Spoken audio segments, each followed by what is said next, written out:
Hi everyone. Ooh, that really works. I'm Doug Teeter, Butte County Supervisor for the Paradise, Magalia, Butte Meadow, Sterling City, Butte Creek Canyon District. And I want to welcome you to United Policyholders. How many people have been to United Policyholder meetings before? Awesome, awesome. I want to thank Sandra for coming up. And I've been to a lot of the meetings early on, and I'd just like to point out, I sit on a board called Rural County Representatives of California. It's 36 rural counties. Butte County sends me as the representative for Butte. And the funding that's helping promote United Policyholders' efforts is coming from RCRC. And one of the first things that one of the supervisors from Napa told me when we had our fire, because they went through the Sonoma and Napa fires, she's all, you really need to get United Policyholders up in your community to help you out. So I thank you all for coming tonight. I'm very sorry for why we're here and the losses that you have faced and the struggles, but we'll get through this together, and I'll turn it over to Sandra. So thanks again. Thank you, Doug. Okay, so I have my slide turner is up above there, so I'm going to wave my finger. Is that going to work? Yep. Okay, awesome. So we can go. Okay, so welcome you guys tonight. Thank you for people who've been here before. For those of you who don't know me, I'm Sandra Watts. I work part-time with United Policyholders. I'm a former adjuster and claim manager for State Farm. I worked for State Farm for 25 years. And so I do this. I go and do help people after disasters, and then I also, have a private practice of doing that as well. So keep going. I want to thank our people. Thanks, Doug, for the introduction. Maitreya, who's usually with us, got stuck in traffic, so she was not able. She was in the Bay Area and couldn't get back here. I'm kind of lucky I did. It was really hard today. But we thank her for helping us out. She's with CLIC. She's a professor at Chico. CLIC is the Community Legal Information Center. Like Doug said, the Rural County Representatives of California gave us a grant, which allows us to be here today. We want to thank the Paradise Alliance Church, because this is a lovely venue for us. We welcome your feedback. I feel like I'm so loud. Sorry, your feedback on location and what's more convenient. I know people are spread everywhere. We are trying this venue out to see if it's easier for people to get up here or if it's easier to get people in Chico. We're just trying to mix it up to try to make it a little bit easier for the people who can't attend. So go ahead. Okay, United Policyholders, those don't know about us, we are a nonprofit. We're a 503c corporation. We do work in all 50 states. A lot of our work has been centered in California, unfortunately, since 2017, the fires that started happening. We started after the Oakland Hills fire, so we've been around for 26 years. We're founded entirely by donations and grants. We're not funded by any insurance companies or anything like that, so that allows us to be advocates for you. Okay, next. Okay, the fine print, I'm not a lawyer. I'm an ex-claims adjuster. We don't give legal advice. This is just here to try to help you through, give you some ideas, point you in the right direction. We do have lists of sponsors. We have attorneys, public adjusters, contractors, scope writers, anybody you might need to help you through the process. On our website, under the sponsors, they're people we know, but we don't guarantee their work. So one more. So this, hopefully you're all very familiar with this. This is our website. We have a dedicated page for Camp Fire where we try to consolidate all the information. So one of the caveats I'm going to say is try to look on our website. We have so much information. Because I'm completely drowned. So if any of you have sent me an email or gone through Ask an Expert and haven't heard from me, I apologize because I have a couple hundred emails in my in-basket right now, and I'm trying to work through them. So if you can, try to go into our website. There's a search function. You can type in things to search by keyword, so I encourage you to do that. And I will try to get to you eventually. So next one. Okay, this is more on the website. Go ahead. Any of you who want one, there's the yellow books. They can kind of walk you through the claim process. We usually have organizers, but they're in Matreya's car with her. We'll have them next time. So what we want to do, this is what we do. We come in after this happens. We want to help you get through this process. It's unfortunately not a pleasant process. It seems to be getting harder as the years go by. And we want to try to help you leverage your situation, learn how to negotiate with your adjuster, and get help when you need it. So one of the things that I'm sure has become obvious to all of you guys is that insurance policies are pretty complicated. Nobody really likes to read them. They're kind of weird to read before something happens, because it's like you have something that hasn't happened and you have all this legalese. So as you go through this, the more you can learn about the process and the more you can learn about your policy, the better. Okay? Time's on your side. Keep at it. We've found that people who keep at it and keep working in response to like adjusters pushing back to them, we've found that really, really helps get the claim process. Okay? And remember, it's a business transaction. This is a really difficult, as you guys all know, difficult fire, because there's so much devastation and tragedy and loss of life, and it's a really tough situation. And it's hard to remember, sort of, to try to keep them a little bit separate. And it's a tough thing to do, but we've found that if you can sort of compartmentalize the hard parts of it and the really human parts of it with the business part of it, it does come out, works out better in the end on the insurance aspect of it. So it's a marathon, not a sprint. Unfortunately, this is going to go on for a long time.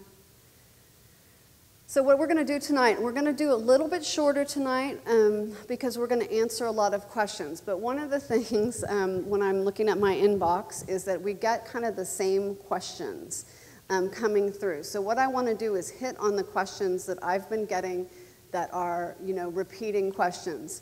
How to deal with your low dwelling settlement from your insurance company.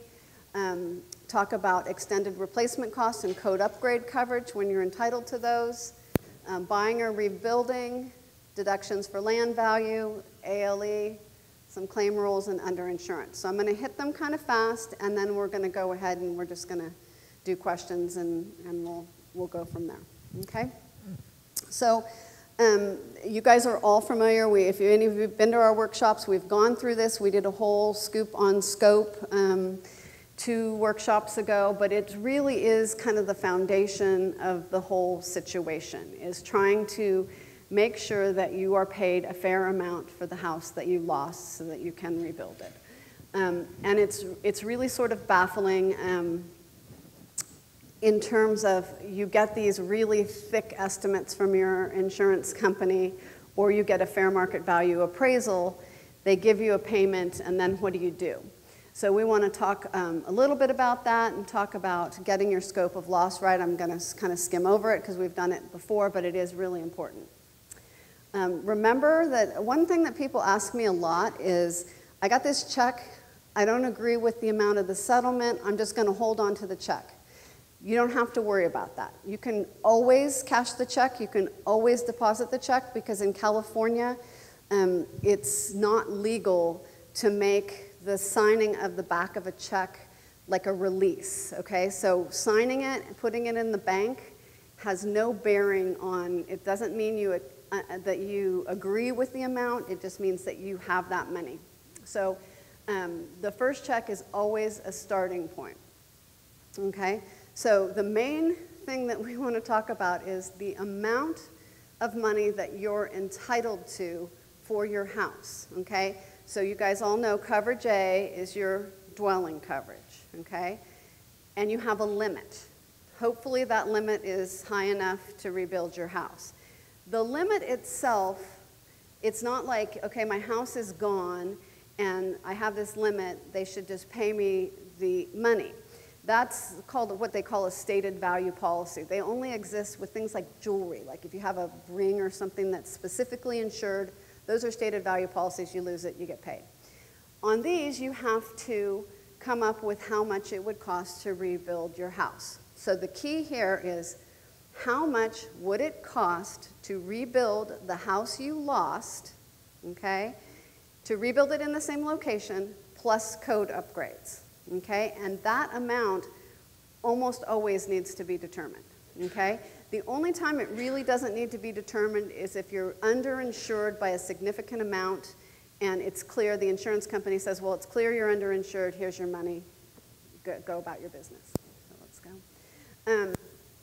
For everybody else, you've got to figure out a way to agree with the insurance company, how much do they owe you to rebuild that house, okay? And this is where we get in there. And I know some of you have heard this before, but the number one thing you want to do is fix the estimate that the adjuster sent you, okay? And I'm going to back up just a tiny bit. And I know I talk fast, so I hope, you know, everybody's kind of, I want to jam it all in. There's two ways that insurance companies come up with that first check, okay? And so you guys might have had one of the two ways. The first way is what they call a fair market value appraisal. There's a law in California that says that actual cash value for your home can be determined two ways: fair market value or replacement cost less depreciation. There's actually a bill in the legislature right now that's trying to wipe out the fair market value part of it. It looks like it's probably going to pass, which is kind of not that great.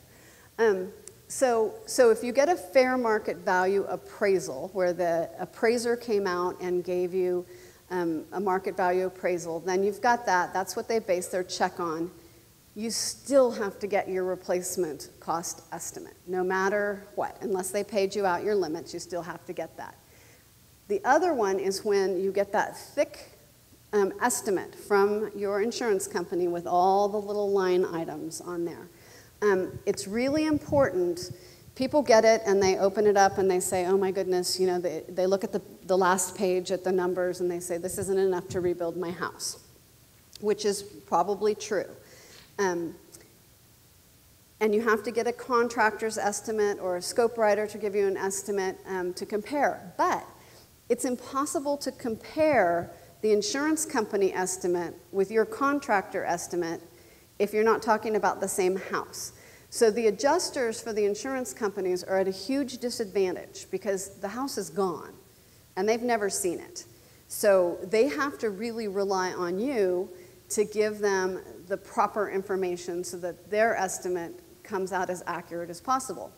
And I'm sure you guys have found that certain adjusters, you know, spend hours interviewing people to get the information. Others just, somehow the estimate just appears and nobody knows where they got the information. So you really have to go through, I say make a copy, take a red pen, and it's really hard. You have to go, and don't worry about things like framing and foundations and things like that, but worry about like the finishes in your house, like what kind of flooring did they have in the bedroom, you know, and go through and make sure that they, you know, visualize that they have the room properly and properly scoped.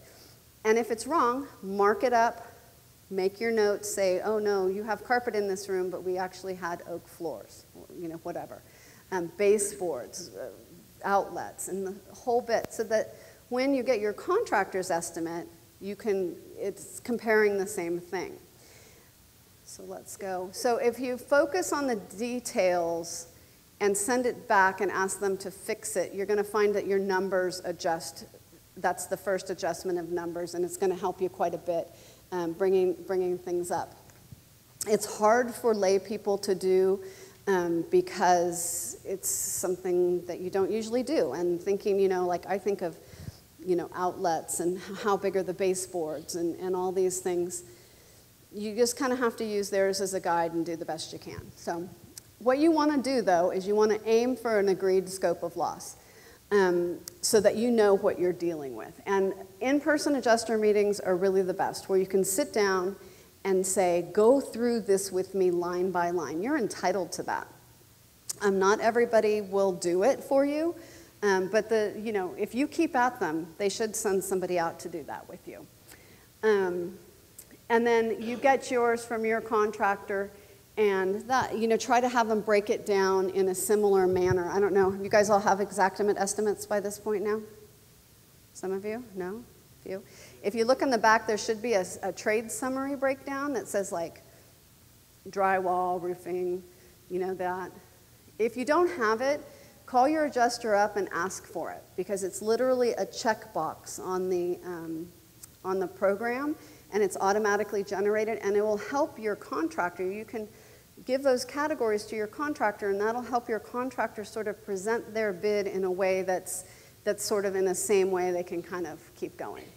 So what you want to do is you want to know the areas where you differ. So if the insurance company says that the roof is $10,000 and your contractor says the roof is $20,000, bingo, something you need to work on. You maybe need to have a subcontractor give a roof bid, something like that. But that'll let you identify where your shortfalls are, and you don't have to deal with the things that are close enough. So I think that's a good idea. So even if you do not intend to rebuild your house, you need to do this. And people are like, well, why? I'm not gonna rebuild the house. I'm gonna go somewhere else. But that is the way you determine how much money you have to take somewhere else, okay? And the law is very clear that the measure of damages is what would it cost to rebuild your old house, and then if you have code upgrade coverage, what are the codes on top of that? So you have to do it either way. Code upgrade coverage, a lot of times you have to get a separate bid. It's a little awkward. If you're going to rebuild, usually they just keep that to the end, and your contractor can just bill it as it comes. That's kind of an easier way to do it. But if you're going to move, if you're going to leave and go somewhere else, then you're going to have to get somebody to give you a code upgrade. Code upgrade bid. And that all gets you to where the insurance company, up to the policy limits, how much they owe you. Okay? We're going to do questions at the end. Is that okay? Okay. So let's go. So you can, and this is the #1 question I'm getting all the time. You can buy anything you want, basically, okay? So one of the things I'm hearing is that the adjuster is like, oh, the house you're trying to buy is, 300 square feet smaller than the house you lost, so we're gonna divide the settlement by the number of square feet and prorate it. No, it doesn't work that way. You get that bucket of money, okay? And you can take that whole bucket of money and put it into TP for all it matters. It doesn't matter. They can't tell you what to buy. So some of the adjusters get hung up. There's some language in the policies that say that they owe you for like, kind, and quality. Has anybody? Okay. So here's the deal. That's fine. They owe you the cost to rebuild your house of like, kind, and quality. That's how they get to the money. It doesn't say you have to buy a house of like, kind, and quality.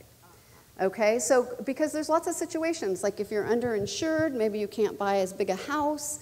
If you move to a location, think about the difference between the fair market value, the cost to buy a house, versus the cost to build a house. I know a lot of you guys are kind of faced with that right now because building prices are super high, and if it costs, $800,000 or $900,000 to rebuild your house, if you turn around and sell it, will it sell for that?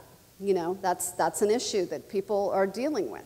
So if you move to somewhere else, where the cost of houses is lower, you can buy a much bigger house for the amount of money, and you're entitled to that bigger house. You can take that house. So there's a few little things you can buy. I just helped a guy move to Ireland, and you can move to Ireland. You can move out of the country. You just have to use the money to buy a house. And he bought a huge house because where he was buying in Ireland was way cheaper. This was a Sonoma County person. So don't let them tell you that they can tell you what kind of house to buy, okay? It's not allowed. So we'll talk a little bit. That's insurance code 2051.5. It's very clear that that's the measure of damages, and you can take it wherever you want. You know, we've had this little line that says adjusters from other states often don't know the codes, but then I was just talking to somebody today, and their adjuster is from here and still doesn't understand. So let's keep going. Okay. So a couple things is when you get to the point, how many are some of you guys going to relocate? I don't know how, okay, thinking about it, okay. Another thing that I'll just pop in there, don't let them pressure you too much on whether you're going to buy or rebuild right now. It's not been very long. There's so many variables. I've heard people that are getting pressure say, tell us, are you going to buy or are you going to rebuild? The answer to that is, I don't know, I'm looking at all my options. I'm trying to figure out if we're going to have water, if our lot's going to be cleared in time. Those are really reasonable answers to that question. So one of the things that I recommend people do if you're thinking about buying a place is do like a test run, okay? So this is assuming you've agreed, you know how much it's going to cost to rebuild your house, okay? You have an idea of your bucket of money. Find a house, it doesn't have to be any house that you really need to buy or anything, but find one that's in the price range you're thinking about. Take the specs from the sale, give them to your adjuster and say, I'm thinking about buying this house, tell me how much you're going to pay, because some of them won't, they're hard to nail down. So I recommend doing that, and then once you find, so that you're not in a crunch when you find the actual house that you really love and you want to buy and you have to close escrow and now you're in a fight with your adjuster because he's given you a hem and haw about light, kind, and quality, or the house is too big or too small. This will hopefully identify any roadblocks that they might throw up against you before it happens. Okay, does that make sense? Okay. Okay, so here's the caveat, and we'll get into the reason for this a little bit. Technically, so the way, and just back up a little bit, the way insurance started, think about your auto insurance, okay? So think about if you have a 10-year-old car and you get into an accident and your car's totaled, okay? So you get replacement, they value your claim based on how much it would cost to buy that 10-year-old whatever. And that's the actual cash value, that's what they owe you for the car. Well, that home insurance started out that way, okay? All of the replacement cost, extended replacement costs, code upgrades, those are marketing efforts to bring customers to insurance companies and say, hey, you know, this company only pays you actual cash value, but look, come to our company, we'll pay you these extra coverages. Well, in effect, when you lose something, the actual cash value is the value of what you lost, okay? That's it. Your 10-year-old car is what you lost. That's the value. If they went and bought you a new car, so say you had, you know, a 10-year-old, I don't know, Toyota or whatever, they bought you a new car, you're actually better off than you were before. So that's the same with replacement cost, okay? So in the end, if you play your cards right, you're going to be better off than you were before, theoretically. And because of that, some of these coverages, like the extended replacement cost coverage and like the code upgrade coverage, they're only owed to you when you actually spend them, okay? And actually, the replacement cost benefits too. So say you have like a plenty big policy and they depreciate your house, you know, whatever, 10% or whatever, that replacement cost, you actually have to spend it to get it. So this question that we get is, okay, I have you know, $500,000 in my pocket. What if I went and spent $300,000 on a new house? Am I allowed to do that? And the question is, the answer is, sometimes you are and sometimes you aren't. If the $500,000 that you're working with is your policy limit, they just gave it to you, you can do whatever you want with it. You can go you don't have to buy a house. You can just go and rent a house or whatever. You have to deal with the tax consequences, but legally you don't really have to do anything. You can't take the replacement cost benefits, the extended replacement coverage, and the code upgrade and buy a cheaper place and collect it. You have to spend it to get it. Okay, does that make sense? So, so you can't do that. So we always recommend, unless you absolutely just don't have the ability to do it, we recommend doing something, either rebuilding or trying to buy something, even if you turn around and sell it, because otherwise you're leaving those extra benefits, you're leaving that on the table, and it's not necessarily in the best interest. You can buy a bigger house, you can add your own money in. The other thing you can do is if you find a house that's less expensive or smaller or whatever, and you have some money that's sitting there that they'll pay you, you can remodel the house. You can upgrade it. You can put in whatever you want to put in. Yeah, you can put solar panels on top. You kind of have to do it on the main structure in general, but you can put money. So if you find a house you really like and you say, I accept that, it needs X, Y, Z, well, if you have that money, you can do it. So, and I've had people call me and tell me that their adjusters have told them they can't do that. You can, so let me know if you can. And you can also buy a bigger house and, do whatever you want from there as long as you spend that, so, okay? So this is an issue. This is the land value issue. This is another reason that if you're replacing, I recommend that you do the little trial run, because this seems kind of a little funky, but you don't want to call them up and ask them, hey, are you going to deduct the land value from the purchase? Okay, so when you buy the new house, right, say it's $500,000, the house is worth $4 and the land is worth $1, they subtract off the land and they say $400,000. Well, you had $500 to spend. So you're losing $100,000 there. And it's a tough situation, because what if you don't, so if you bought a $500,000 house and the land is still $100,000, then you have to cough up $100,000. What if you don't have it, So it's a tough situation.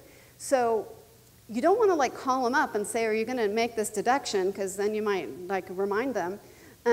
So you do the trial run, because then they'll say, okay, well, if you were to buy this house, the land's valued at this. So that'll tell you whether they're going to make land deductions. Some companies do, and some companies don't.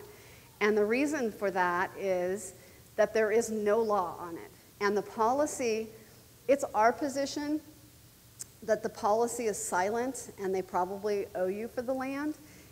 We're looking for a case. We're working on, different people who are up against this to try to find a case to get it in the courts and have the courts finally say, is this allowed or not allowed? But until that happens, and AAA, I know AAA was deducting land and has anybody heard that?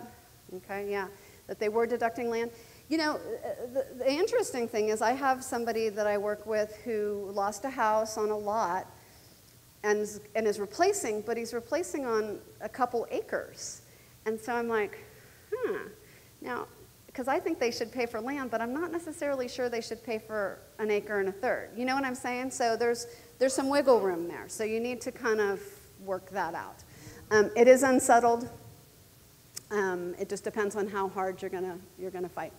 So, okay. Okay. I'm moving fast, I know, so that we can have a lot of time for questions.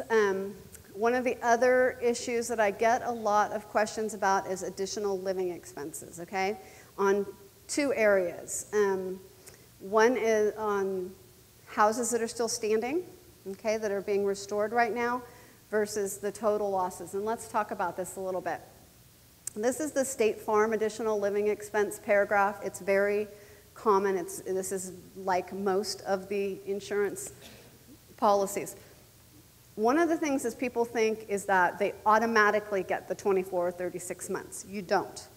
It's not an automatic thing. It's the least amount of time required to repair or replace the premises, for your household to settle elsewhere, or 24 months. Now the law's changed. It's 36 months for your disaster, okay? If it's a declared disaster, you guys get up to 36 months.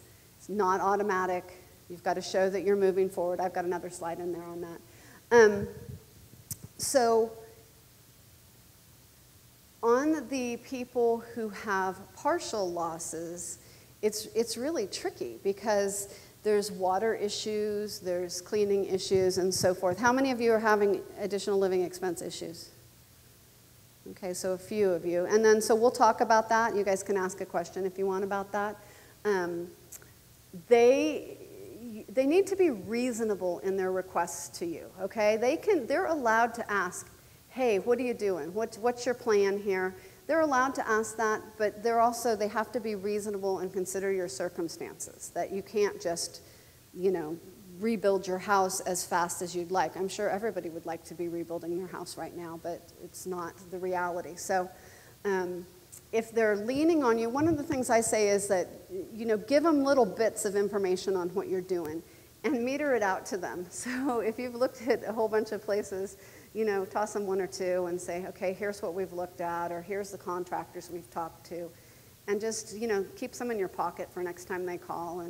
And just make sure you're just doing something to move forward so that they're documenting their files.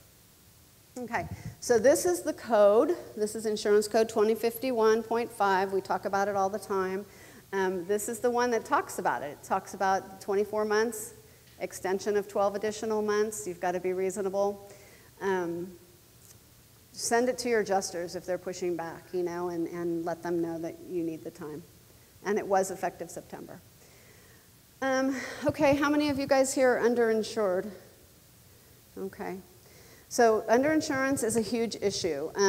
In Sonoma County, we did a survey after that fire, and we found 2/3 of the people were underinsured, and by more than $100,000. So it's a huge issue. And unfortunately, it's one of those things where before something happens, insurance isn't interesting. It's not something, you might just get your policy in the mail or whatever. It's not something that anybody really thinks about or looks at until something happens, unfortunately. The law says that you, as the homeowner, are responsible for determining the coverage limits on your insurance policy. We worked hard in the legislature last year to try to get that shifted a little bit, because we know the reality is that a lot of times you're just presented with the paper. You come in, you say, I want insurance, here's your paper. They hand it to you. Who knows how much before all this happened, who knew how much it would cost to rebuild a house? Very few people. You have to be in the trades.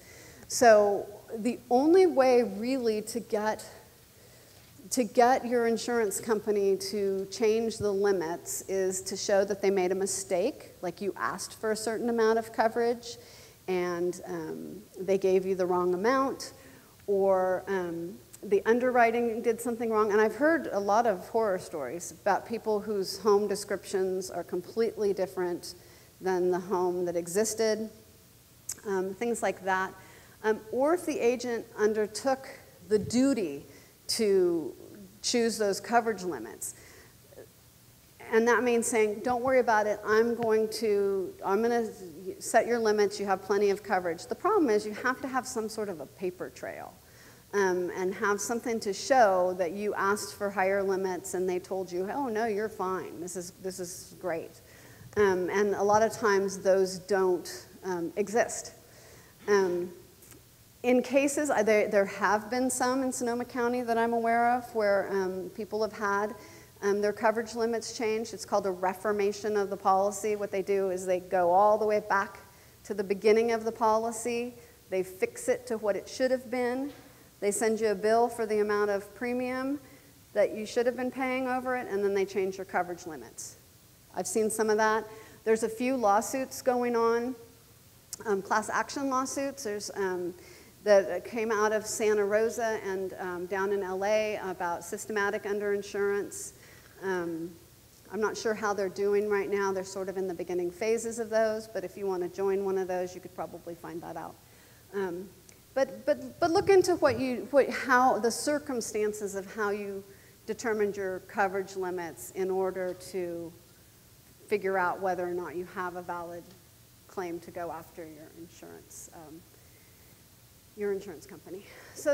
And one thing I forgot to go ahead and you can change the next one. before I get into some of these resources, one of the other things that is happening that's big now, how many of you have received non-renewal notices where your insurance is getting canceled? Are you mostly totals? So you guys are protected for 2 policy periods. Anyone with a total loss is protected for 2 policy periods. I think it's super ironic that the people whose houses burned down are protected for 2 policy periods, and the people who actually have houses right next door don't have the protection, the same protection, and they actually have more of a need for the insurance. So there's a lot going on around non-renewals and availability of insurance. You guys are going to be right at the epicenter of it because of the forest interface and the wildfire risk. A lot of the insurance companies are changing their underwriting practices. So what we tell people is, don't panic if you get one. Shop a lot of different places. Go to more than one broker. Talk to different agents. Certain companies, the way that insurance is sold, like there's agents who work directly for companies, like State Farm agents, Allstate, Farmers agents. They only sell one product, okay, which is an important thing to think about. And they can be good. They can tell you that, here's why my product is better than this product, whatever. Brokers, on the other hand, sell a wide variety of companies' policies. Okay, some of them, though, brokers can't sell, for instance, State Farm or AAA, or I guess they can sell AAA. They can't sell State Farm or Allstate. So they have sort of a wider variety of companies that can help you find coverage. So just keep that in mind if they're. So I'm just going to run through a few little things, and then we're just going to go straight into questions. You are entitled to your claim documents. If you get into a beef with your insurance company about how they determined what to pay you, you're entitled to those documents. You might have to ask 7 or 8 or 10 times because every person that I know, they all say, oh, that's our work product. We don't have to give it to you. We have a sample letter, uphelp.org/samples. There's a code that says that they have to give it to you. They have to give all the estimates, all their investigation, and all of that stuff so that you can see how they got to where they got to their numbers. So that's in there. Okay, so these are the things we say over and over. Negotiation best practices, keep it professional. I'll tell you, when I was an adjuster, it's so much easier to handle a claim when you get something that's like bullet point. Here's my 6 items that I have questions on versus paragraphs and paragraphs, a single space. It's so much easier to hit what you need answered if you do that, bullet point it. Try to avoid venting your frustration. Try to keep it, it's really hard, I know, try to keep it really professional and keep it moving forward. Okay. You guys, how many of you guys went to the last workshop? Good. So you guys all got to hear, was it Tony was here? The Department of Insurance is a great resource, you guys. And you don't have to, one of the things we kind of don't mention all the time is you don't have to just use them for a complaint. You can just call the consumer line and ask them a question on the phone. They're a little bit more rigid, I'd say, on their answers than we are, because we're a little more creative. But they're really a good resource, and they can really help you. And if you do need to file a complaint, we recommend that you do so. And certain things they can help you with, and certain things they can't. Just sort of understand that they have limitations too. Okay, so this is my last slide. We're doing a 6-month survey. So one of the things I really encourage you guys to do this survey because government people come to us, news people come to us, and they ask us for statistics, okay? And that 2/3 number on uninsurance comes from our past surveys, and it's really good when we can stand in front of, Amy goes to all these hearings, in front of the legislature, and it's really good to be able to say, look, we dealt with these people, and here's the problem that they had, and here's how we know about it. So this is a really good tool, so I encourage everybody to do that. So I meant to keep it short and sweet tonight. So we're going to do questions. I would like it if everybody just does one question, or a compound or whatever, but, and I'll do the best I can. If we can't get through them all, then we'll go from there. So.